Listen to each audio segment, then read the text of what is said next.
Welcome back. Meron nga pala tayong squad member mga idolo na muling nagbabalik dito sa ating squad. Nagulat naman ako sa pagbalik dito mga idolo. Grabe, ang lakas na nito magkardo. Grabe ba, pinagpuputok-putokan niya yung mga kalaban namin dito. Dito nga'y gamit-gamit ko nga mga idolo, si Lolo Franco. Teka lang tol, di talaga ako sanay na marksman user ka na ngayon. Sanay kasi ako makita ang gamit-gamit mo yung Julian na hero. Pero sa bagay, mas okay yan para may kapalitan na ako. Ito ba naman pag kami nag 5 man mga idolo, lagi na lang ako yung marksman. Yung nakakasawa rin talaga pag laging ganun mga idolo. Teka, alanganin yung posisyon natin dito ah. Napapaligiran na ata tayo ng maraming kalaban. Yan tol, sige tol, pagpuputukan mo yan. Sa kasamaan ng di mabuting palad mga idolo, ako'y binawian ng buhay. Teka dito tol, halika tol. Ito yung kabayo tol oh. Teka, hilahin ko ha. Nahila ko, putukan mo ha. Yan. Ganyan. Sige, putukan mo. Ayan, tulog na naman yung kabayo, di ba? Grabe naman talaga to si Cardo oh. Bubuhay lang ng kabayo, ayan, pinatay mo na naman. Binawa ako dun sa kabayo mga idolo. Bawang tikbalang, binawian na naman ito ng buhay.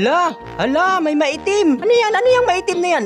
Maitim na dragon pala. Kayo naman, no? Kung ano-anong nasa isip nyo, no? Saan ka pupunta, ha? Takasan mo pa talaga kami, ha? Habang kami ay nagkakagulo, mga idolo. Okay, napansin ko lang itong si Cardo. Abay, patambling-tambling pa ang loko. Sabi ba talaga naman, pinagpuputukan niya yung mga kalaban namin dito, mga idolo. Kasamaan niya ng mabuting palad. Siya lang ang pinalad na makatakas, mga idolo. Sabi ba, ang lakas mo na ngayon, boy. Hala, nagkagubot na sila. Sabi ba, ang gugulo nyo talaga, no? Talaga naman ang lakas ng loob nyo ha. Naman sa turi pinasok kami talaga naman. Grabe naman tong kabayo. Alo, papansin masyado. Alo. Saan ka pupunta? Bumalik ka rito. Ayan, sige Cardo, putukan mo. Yan.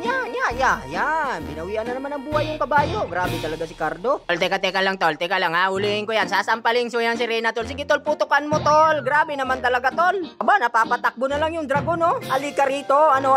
Akala mo makakatakas ka. Alo, ang itim. Ang laki na maitim. Grabe ba? Ang laki ng maitim na kabayo at dragon. Kayo naman, akala nyo siguro iba ano yung malaki at maitim no?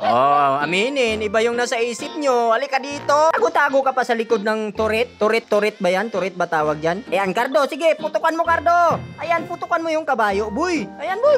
Ayan. Ayan, pinagtitigbas ka na ni Alucardo. Grabe naman talaga Aray. Nginat-ngat ako ng aso, boy. Pinaman to si Pupul in Kupal. Teka lang, napakatapang naman talaga niya no?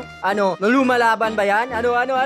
Pula. Diba? Pulado ako, diba? Ay siya! Wala na naman talaga. Tapusin na natin to. Teka, ito yung plano ha. Ihuhook ko yan ha. Tapos banatan nyo. Ayan, putukan nyo. Sige. Ganyan. Sabay tapusin nyo na yan. Huwag nyo na patagalin pa. Tama na yan. Masyado nang mahaba tong video ko no? Diba? Napaka-basic. Nakamit na naman natin, Cardo. Ang panalo. Grabe ka talaga kasama, Cardo. Pit mo. Isa kang tunay na alamat. Pagdating sa larangan ng Mobile Legend Bang Bang, di ka na talaga Endra.